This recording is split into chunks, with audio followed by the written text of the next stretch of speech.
Hey everyone, एक बार फिर स्वागत है आपका अपनी यूट्यूब चैनल श्री एकेडमी पर, जहां पर हम सिर्फ पढ़ते नहीं हैं, याद भी करते हैं।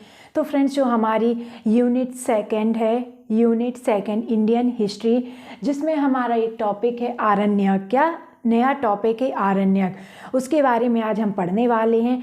तो हम क्या क्या पढ़ने वाले उसकी रूपरेखा देख लेते हैं। तो उसकी रूपरेखा हम देखते हैं। तो सबसे पहले हम पढ़ेंगे आरण्यक शब्द की उत्पत्ति की कैसे हुई, इसका अर्थ क्या है। साथ साथ हम इसमें क्या देखेंगे अर्थ देखेंगे हम इसका, ठीक है।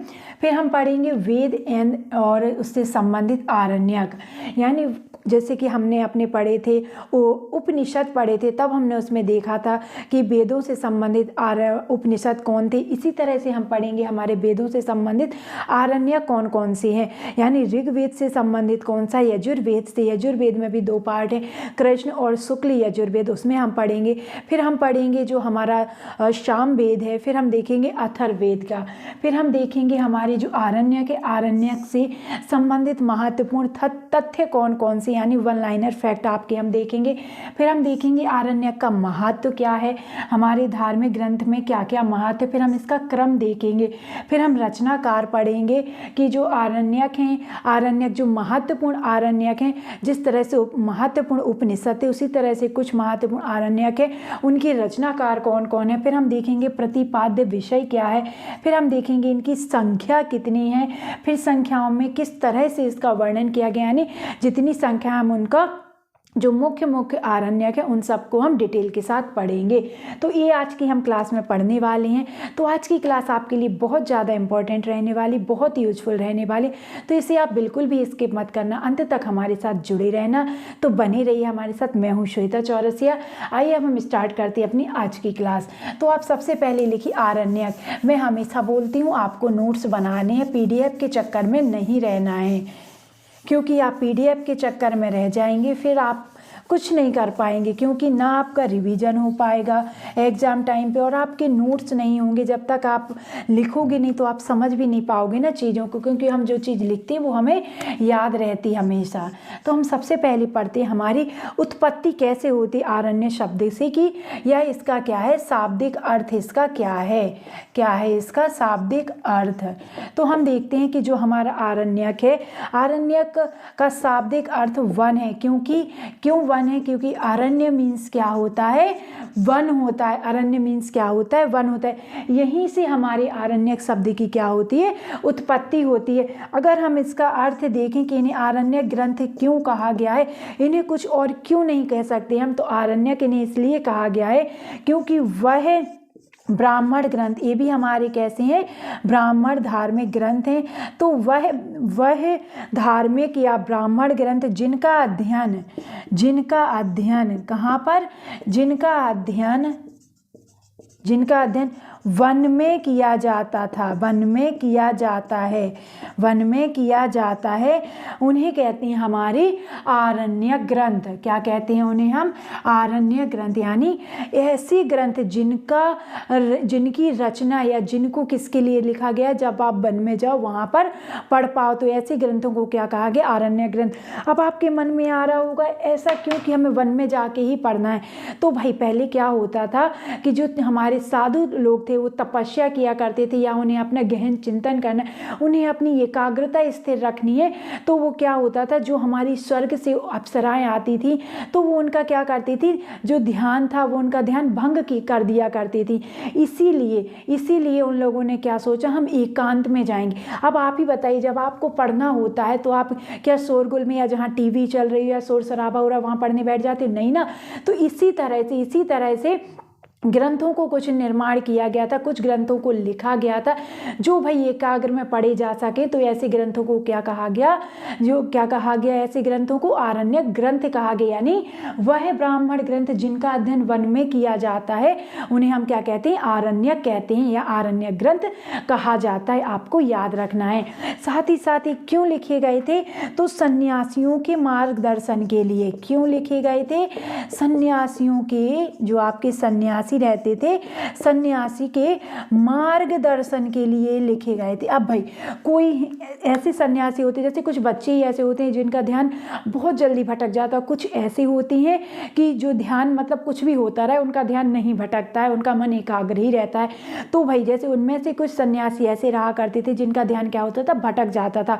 अब उन्हें मार्गदर्शन चाहिए, उन्हें सन्यासी जीवन व्यतीत करना, उसके लिए उन्हें मार्गदर्शन चाहिए, या उन्हें अपनी कोई भी और चीज़ करनी। जैसे उस टाइम पर हमने आपको जब वेद पढ़ाए थे तब बताया था हमने आपको कि किस तरह से सबका व्यवसाय, सब चीज़ें बटी हुई थी। तो वही सब ज्ञान इन लोगों ने क्या कहा था, उन ग्रंथों में भी समेटा गया जिन्हें आरण्यक ग्रंथ कहा गया है। क्यों समेटा गया, तो हमने आपको पहले भी बता दिया है कि ये वन में पढ़े जाते थे जहाँ पर क्या रहती थी, शांति रहती थी, एकाग्रता रहती थी।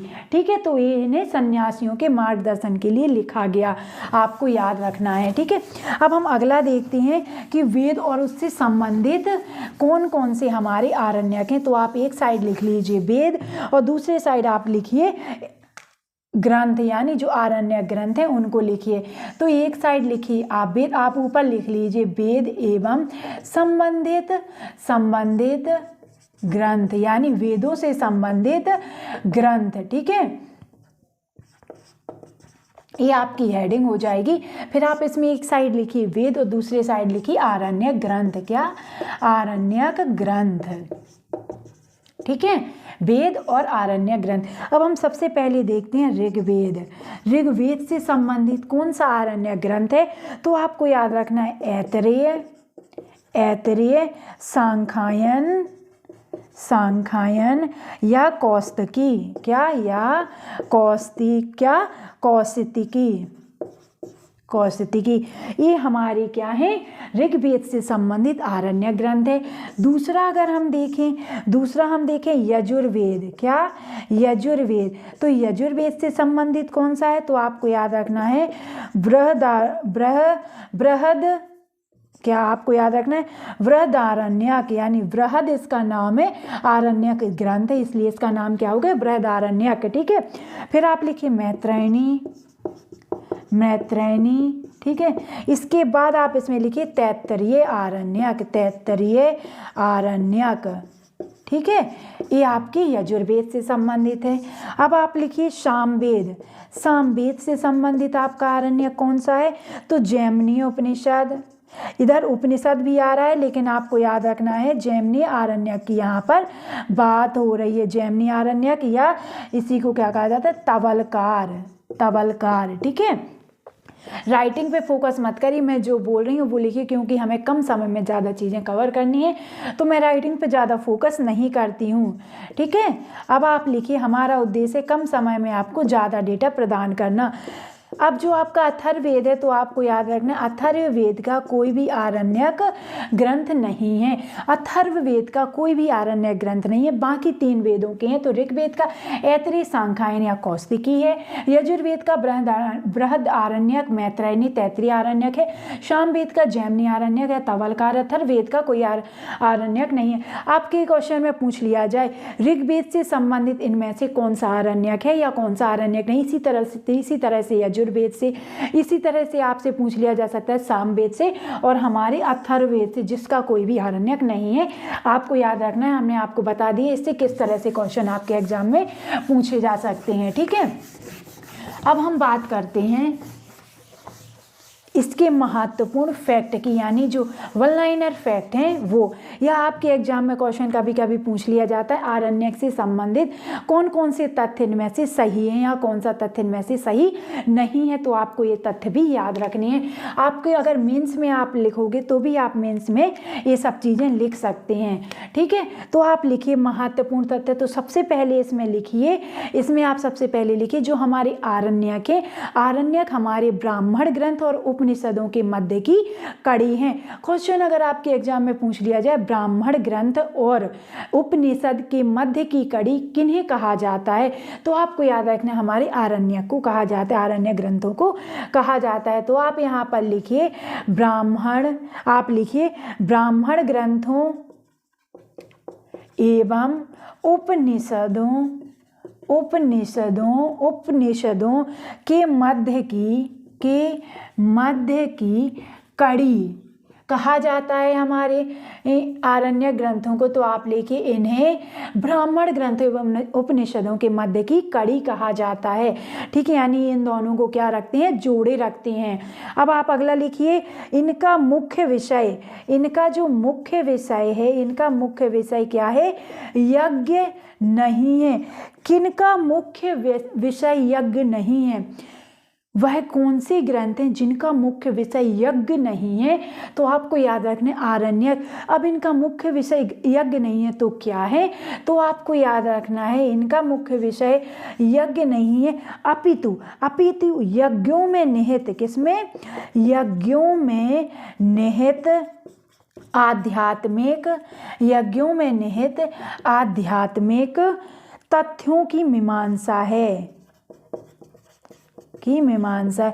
वह कौन से ग्रंथ हैं, या वह कौन से ग्रंथ हैं जिनके यज्ञों में निहित आध्यात्मिक तथ्यों की मीमांसा कहा जाता है, या उसमें ये चीजें निहित है? तो आपको याद रखना है हमारे आरण्यक में। अगला फैक्ट आपको क्या याद रखना है, जो हमारे प्रसिद्ध आरण्यक कौन कौन से हैं? तो आपको याद रखना है प्रसिद्ध हमारे जो आरण्यक हैं, प्रसिद्ध आरण्यक, तो आपको सबसे पहले याद रखना है ऐतरेय आरण्यक, दूसरा आपको याद रखना है सांख्यायन, ठीक है, फिर आपको याद रखना है बृहदारण्यक, बृहदारण्यक, ठीक है, ये आपके क्या है, साथ ही साथ आपको इसमें याद रखना है तैत्तरीय आरण्यक। यानी जो आपके आरण्यकों की संख्या है तो कोई फिक्स नहीं, कोई 8 बताता है, कोई 6 बताता है, यानी इनकी जो ग्रंथ है इनकी क्या है, संख्या फिक्स नहीं है। लेकिन कुछ महत्वपूर्ण आरण्यक हैं जो आपके कौन कौन से हैं, ऐतरेय, सांख्यायन, बृहदारण्यक और तैत्तरीय, आपको याद रखना है। चलिए आप अपनी अगली हेडिंग लिखिए महत्व। भाई आरण्यक ग्रंथ का हमने आपको बता तो दिया था, पहला महत्व कि सन्यासी के मार्गदर्शन के लिए लिखा गया है ये ग्रंथ, लेकिन इनका और क्या महत्व है?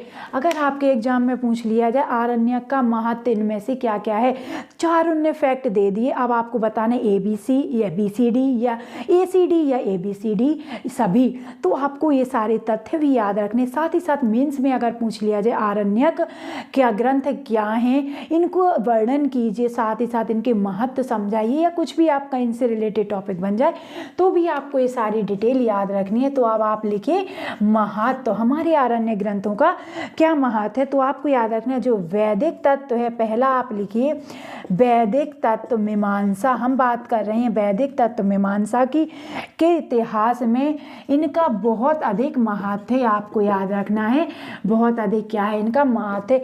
अगर हम बात करें हमारे अगले फैक्ट की, अगला फैक्ट आपको क्या याद रखना है, जो महाभारत है, क्या, महाभारत आदि पर्व, महाभारत आदि पर्व में जो आपके महर्षि व्यास जी हैं, हम बात कर रहे हैं महर्षि व्यास जी की, तो महर्षि व्यास जी ने इसके महत्व का प्रतिपादन किया, इसके महत्व का क्या किया, प्रतिपादन किया। अब भाई इससे क्या क्वेश्चन बन सकता है? तो इससे क्वेश्चन बन सकता है जो महाभारत आदि पर्व है उसमें आरण्यक के महत्व का प्रतिपादन किसने किया है? तो आपको याद रखना है महर्षि व्यास जी ने इसके महत्व का प्रतिपादन आपकी महाभारत आदि पर्व में किया है। अगर हम बात करें अगले फैक्ट की, तो आपको याद रखना है जो यज्ञ हैं, यज्ञ के गूढ़ रहस्य, जो आपके गूढ़ रहस्य होते हैं, महत्वपूर्ण रहस्य होते हैं, रहस्यों का उद्घाटन किया गया है, किया है, या इनमें इनको क्या किया गया है, सम्मिलित किया गया है। हमने बताया था जो आपके आरण्य ग्रंथ हैं यज्ञ इनका क्या है, महत्वपूर्ण विषय नहीं है, मुख्य विषय नहीं है, अपितु यज्ञों में निहित जो आध्यात्मिक मीमांसा है वो इसमें निहित होती है, वो इनका क्या है, मुख्य विषय है। तो इसीलिए जो यज्ञ के गुण रहस्य वो इसमें देखने को आपको मिल जाते हैं, ठीक है, आपको याद रखना है। अगला क्या आपको याद रखना है, मुख्य रूप से क्या, मुख्य रूप से आत्मविद्या, जो आपकी आत्मविद्या जिसे हम बोलते हैं आत्म साक्षात्कार होना, तो जो आपकी आत्मविद्या है और उसका जो रहस्य है, ठीक है, इसका जो रहस्य है, रहस्यात्मक विषयों का इसमें वर्णन देखने को मिल जाता है।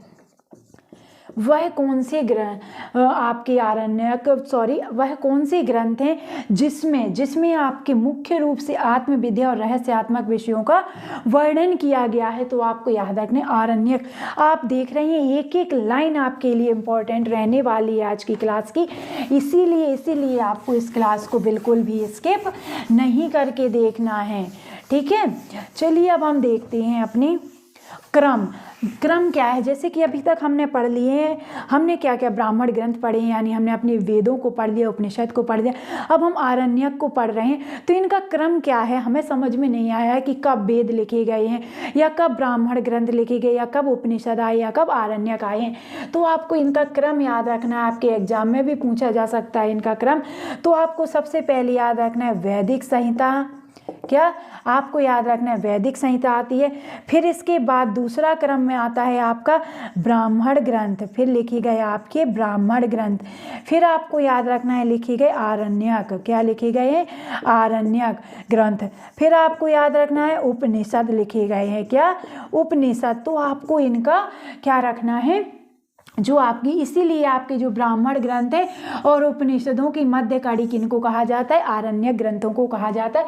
हमने आपको सबसे पहले बताया। तो सबसे पहले आपको याद रखना है वैदिक संहिता, फिर आपको याद रखना है ब्राह्मण ग्रंथ, फिर आपको आरण्यक याद रखना है, अंत में आपको रखना है याद उपनिषद। ये आपका क्रम है जो आपके एग्जाम में बन सकता है इससे क्वेश्चन। तो आपको याद रखना है। अब आपको एक इंपॉर्टेंट फैक्ट और इसमें याद रखना, जो आपके आरण्यक ग्रंथ है, आरण्यक ग्रंथ आपके जो ब्राह्मण ग्रंथ है इनके क्या है पूरक। वह कौन से ग्रंथ हैं जिन्हें ब्राह्मण ग्रंथ का पूरक कहा जाता है। तो आपको याद रखना है हमारे आरण्यक ग्रंथों को ब्राह्मण ग्रंथ का क्या कहा जाता है, पूरक कहा जाता है, ठीक है। चलिए अब लिखिए आप रचनाकार। हम बात कर रहे हैं हमारे आरण्यक ग्रंथों के रचनाकार कौन हैं।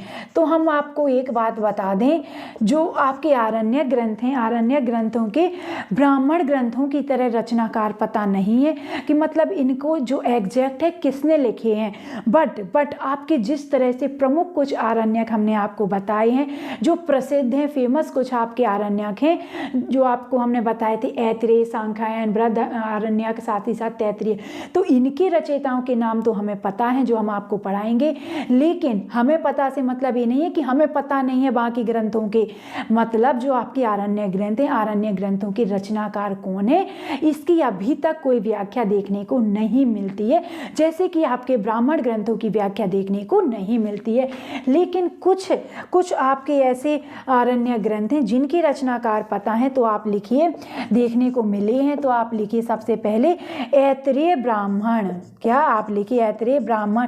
तो इसके जो रचनाकार हैं, तो आप लिखिए महीदास ऐत्रेय, महीदास ऐत्रेय। इन्हीं के नाम से आपके आरण्यक ग्रंथ का नाम पड़ा ऐत्रेय, आपको याद रखना है। दूसरा आपको जो आपके कृष्ण यजुर्वेदीय जो है आपका कृष्ण यजुर्वेदीय तैत्तिरीय आरण्यक है, तैत्तिरीय आरण्यक। इसके प्रवक्ता कौन हैं। तो आपको याद रखना है कठ ऋषि, क्या कठ ऋषि आपके इसके क्या हैं, प्रवर्तक हैं। आपको अगर पूछा जाए तवलकार, क्या तवलकार आरण्यक के, तो आपको याद रखना है जैमिनीय। कौन है, जैमिनीय। ऐत्रेय ब्राह्मण महीदास ऐत्रेय, इन्हीं के नाम से आपके ऐत्रेय ब्राह्मण ग्रंथ या आरण्यक ग्रंथ का नाम पड़ा है। ये सब एक दूसरे से जुड़े हुए हैं, यानी जो ग्रंथ आप लिखे गए हैं तो कुछ पाठ किसी से लिया गया है, कुछ किसी से लिया गया है, तो ये सब एक दूसरे से जुड़े हैं, इसलिए इनके नाम आपको सेम देखने को मिल जाते हैं। तो कंफ्यूज नहीं होना। ऐत्रेय ब्राह्मण या ऐत्रेय आरण्यक ग्रंथ जो है वो महीदास जी ने लिखा, ये नाम आपको याद रखना है। कृष्ण यजुर्वेद से जो संबंधित आपका तैत्तिरीय आरण्यक है, इसके प्रवक्ता तो आपको याद रखना है, इसके प्रवक्ता कठ ऋषि हैं।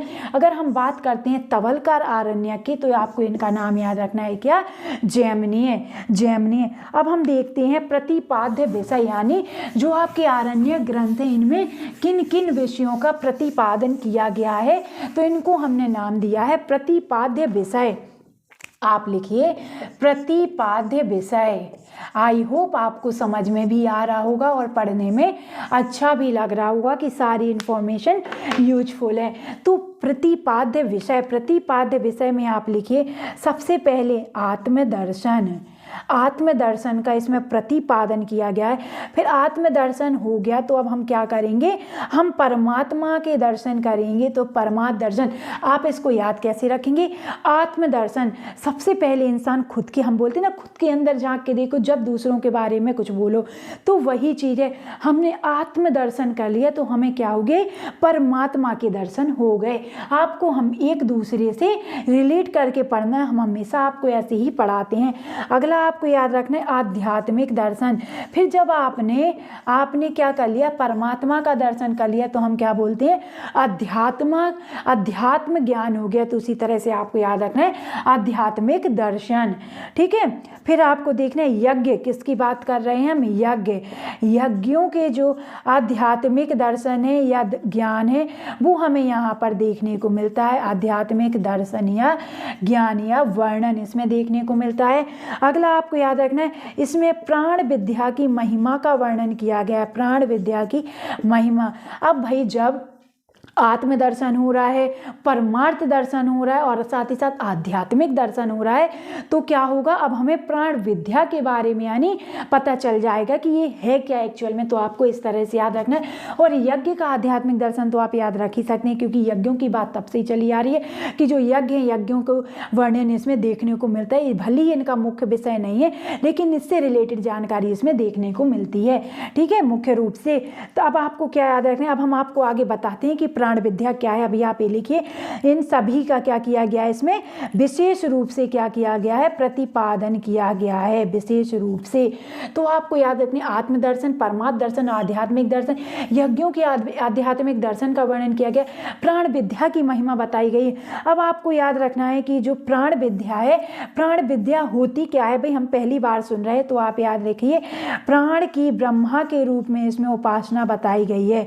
इसमें बताया गया है प्राण की ब्रह्मा के रूप में उपासना। ठीक है, ये प्राण विद्या कहलाती है।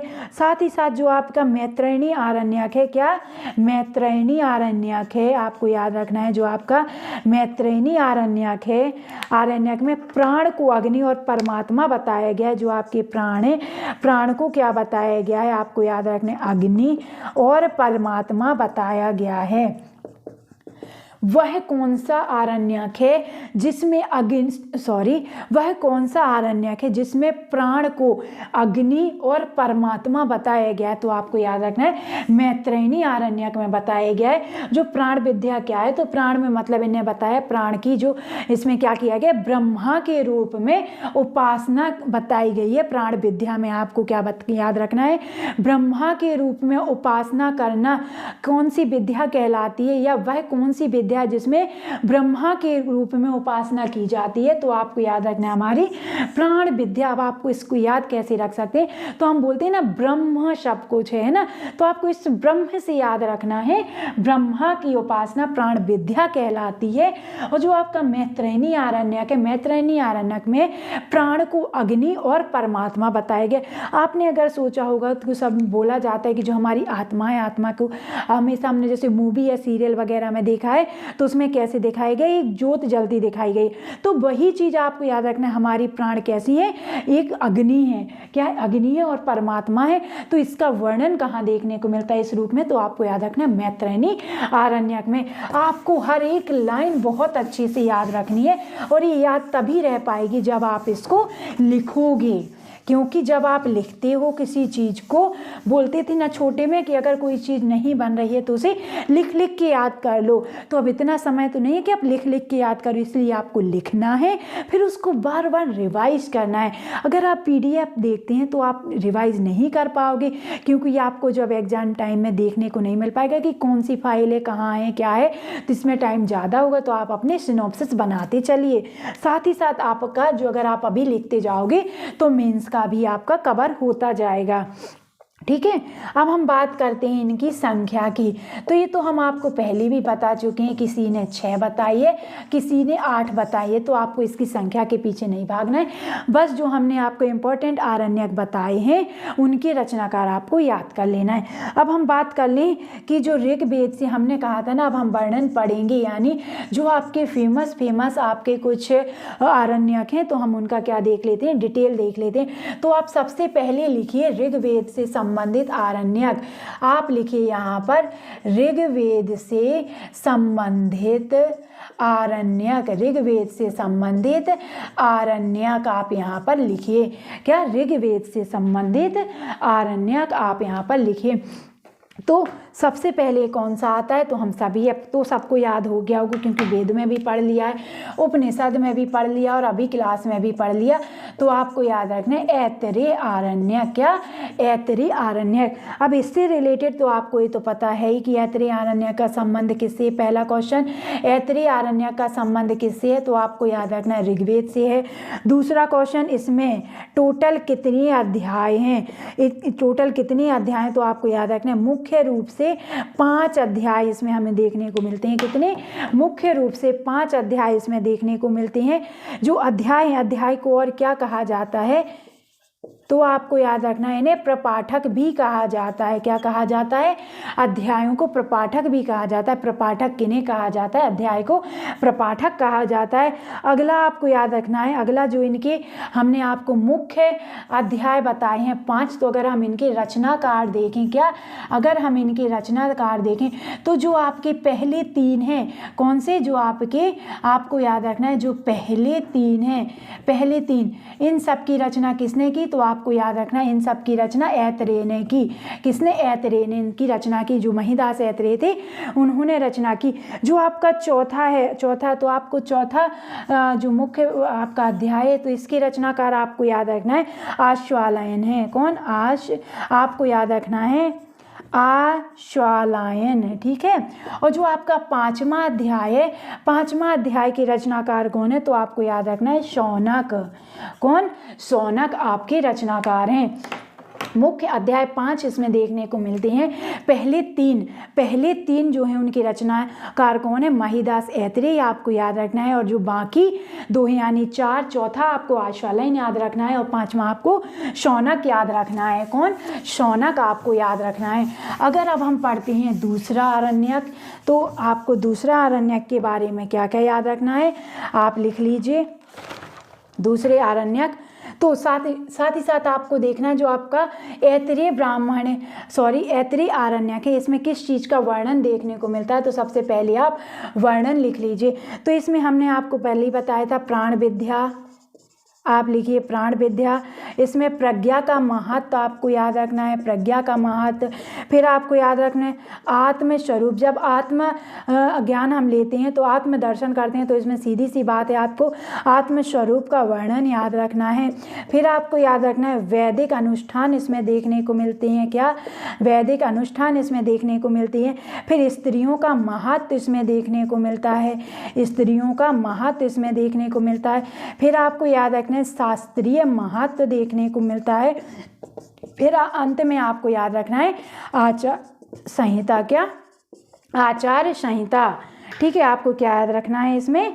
आचार्य संहिता आपको इसमें याद रखना है। अब हम देखते हैं जो अध्याय हैं, अध्यायों का क्या वर्णन हमें देखने को मिलता है।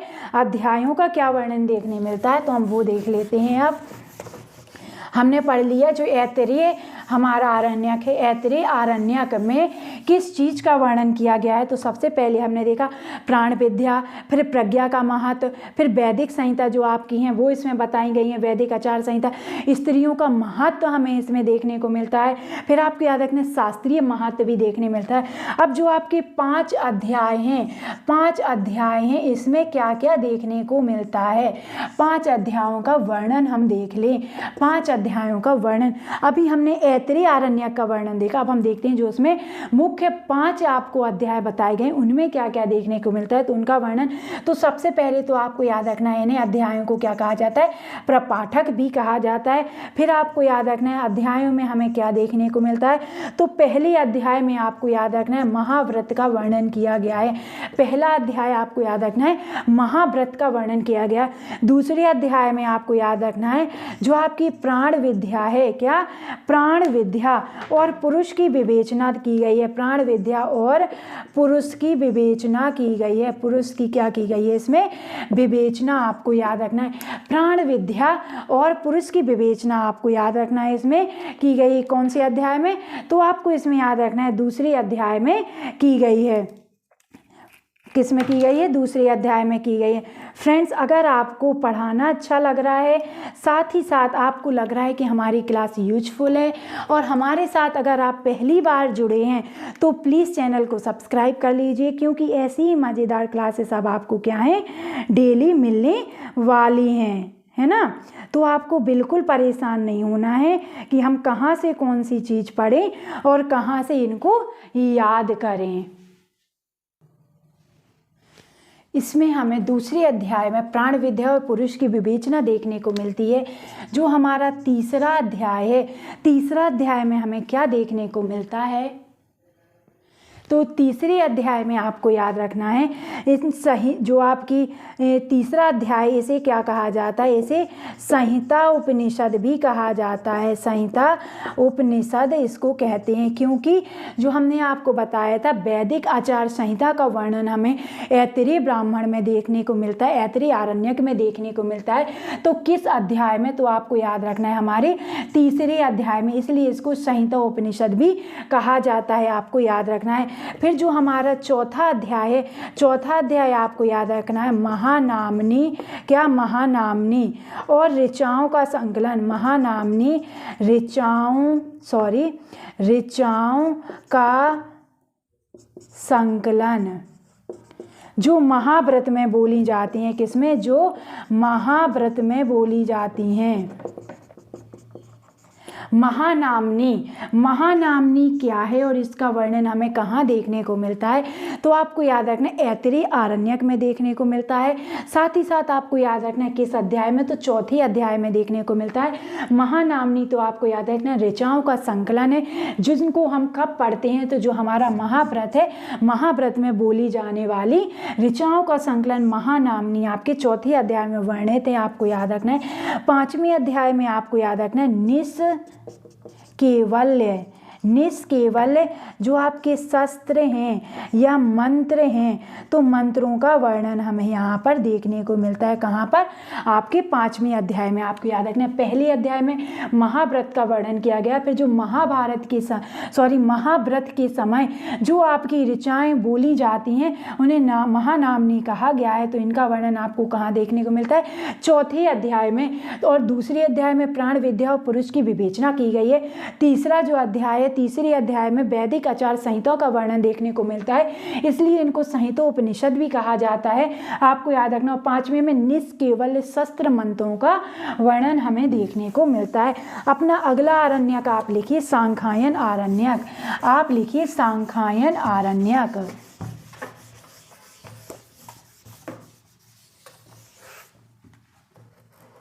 आप लिखिए सांख्यायन आरण्यक। सांख्यायन आरण्यक क्या है, तो इसे आपको याद रखना है, इसे अन्य किस नाम से जानते हैं, तो आपको याद रखना है इसे कौशितकी, क्या, कौशितकी उपनिषद के नाम से भी जाना जाता है। उपनिषद के नाम से भी क्या है, जाना जाता है। वह कौन सा आरण्यक है जिसे कौशितकी उपनिषद के नाम से भी जाना जाता है, तो आपको याद रखना है सांख्यायन आरण्यक को जाना जाता है। अगला फैक्ट आपको याद रखना है, जो आपके जो कौन से अध्यायों को और जाना जाता है, तो आपको याद रखना है कौशितकी आरण्यक के जो 3 अध्याय हैं, 3 अध्याय से कौन से 6 अध्याय, 6 अध्याय आपके, यानी जो 3 से 6 अध्याय हैं उसमें आपको कौशितकी उपनिषद आपको याद रखना है, उससे संबंधित है ये, इसलिए इनको कौशितकी उपनिषद के नाम से भी जाना जाता है। जो आपका सांख्यायन आरण्यक है, सांख्यायन आरण्यक का जो 3 से 6 अध्याय, यानी क्रमांक 3 से क्रमांक 6 तक जो आपके अध्याय हैं उनमें आपको देखने को मिलता है वो किससे संबंधित है, तो वो कौशितकी उपनिषद से संबंधित है, इसलिए इन आरण्यक को कौशितकी उपनिषद भी कहा जाता है। आपको याद रखना है क्या कहा जाता है, कौशितकी उपनिषद भी इन्हें कहा जाता है। अब आपको इसमें याद रखना है, आप इधर लिखिए 3 से 6 अध्याय, ठीक है। अगला आपको याद रखना है इसका संबंध, तो आपको पता ही है इसका संबंध किससे है, ऋग्वेद से है, किससे, ऋग्वेद से। अगला फैक्ट आपको याद रखना है, इसमें जो अध्याय हैं टोटल कितने, 15 हैं। ऐतरेय में मुख्य 5 हैं, जो हमने आपको वर्णन बता दिया है। आपको इसमें याद रखना है आपके 15 आरण्यक हैं, ठीक है। अगर हम बात करते हैं खंड, इसमें खंड कितने हैं तो आपको याद रखना है 137 खंड हैं।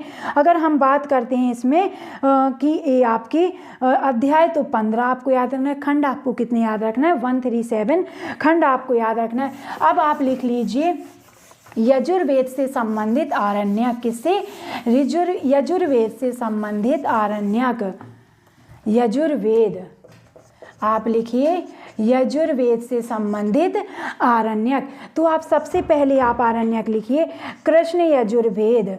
हम सभी जानते हैं ये 2 भागों में बटे हुए हैं, कृष्ण यजुर्वेद और आपको याद रखना है शुक्ल यजुर्वेद। तो जो आपका कृष्ण यजुर्वेद है, इस 2 संप्रदाय में कृष्ण और आपको याद रखना है शुक्ल यजुर्वेद। जब हमने वेद पढ़े थे तब हमने आपको इसके बारे में पढ़ाया था। तो आप देखिए कृष्ण यजुर्वेद से संबंधित आपका आरण्यक कौन से हैं, तो आपको याद रखना है 86 हैं टोटल, कितने 86। अगर हम बात करते हैं अपने शुक्ल यजुर्वेद से तो आपको याद रखना है कृष्ण यजुर्वेद से 86, शुक्ल यजुर्वेद में आपको याद रखना है 15 शाखाओं, क्या 15 शाखाएं आपको इसमें याद रखनी है, 15 शाखाओं का वर्णन। साथ ही साथ आपको इसमें क्या याद रखना है, जो 15 शाखाओं सहित 101 का क्या मिलता है, उल्लेख देखने को इसमें मिलता है। शुक्ल यजुर्वेद में 15 शाखाओं सहित 101 जो आपकी क्या है न ग्रंथ है, उनका देखने को इसमें क्या मिलता है, उल्लेख देखने को मिलता है, आपको याद रखना है। अब आप पढ़िए तैत्तरीय आरण्यक, जिसमें से प्रमुख कौन कौन से हैं, तो आप देखिए तैत्तरीय आरण्यक, क्या तैत्तरीय आरण्यक, तैत्तरीय आरण्यक के बारे में आपको क्या याद रखना है, तो ये तो सभी को एक किससे संबंधित है, तो आपको याद रखना है ये कृष्ण यजुर्वेद की शाखा से ये संबंधित है।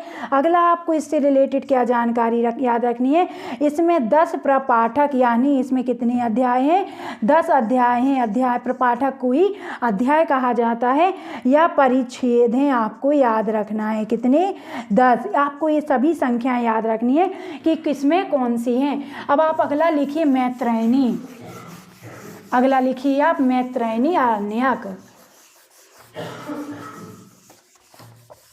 आप लिखिए मैत्रेयनी आरण्यक, मैत्रेयनी। तो मैत्रेयनी आरण्यक में आपको क्या क्या याद रखना है, तो इसमें भी आपको याद रखना है किससे संबंधित है, एक कृष्ण यजुर्वेद की शाखा से संबंधित है, किससे, तैत्तरीय मैत्रेयनी है आपकी किससे संबंधित है, कृष्ण यजुर्वेद से संबंधित है। अगला फैक्ट आपको याद रखना है, जो मैत्रेयनी है, मैत्रेयनी जो आपकी है क्या है, मैत्रेयनी है, मैत्रेयनी को उपनिषद भी कहा जाता है, उपनिषद भी कहा जाता है।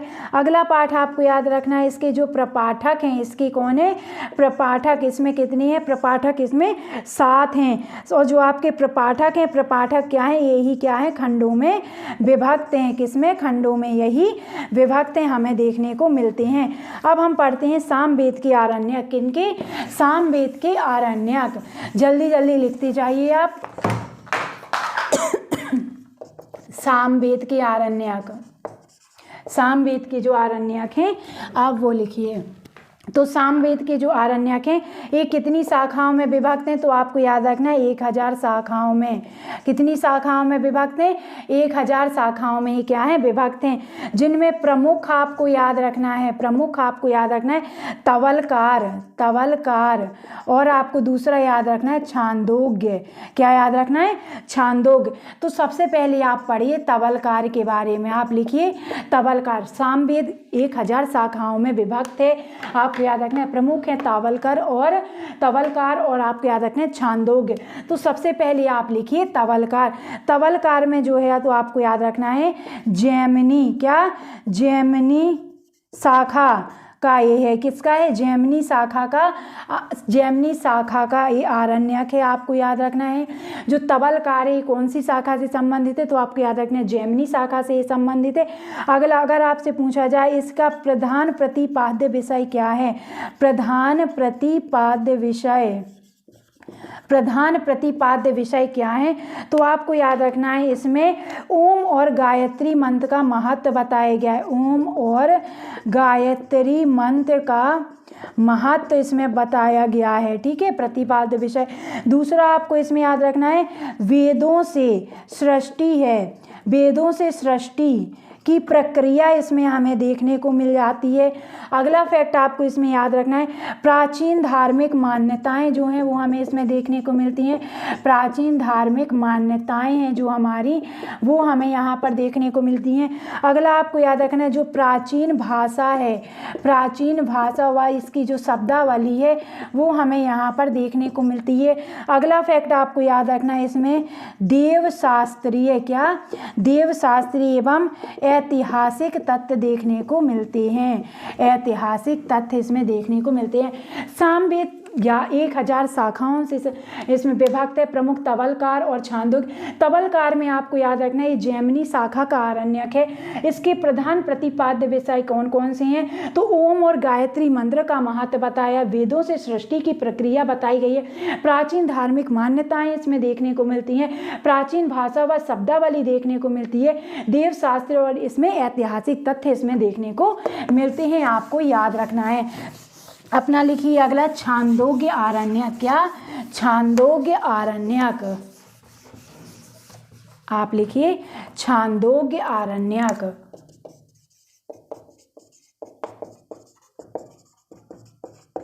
छांदोग्य आरण्यक।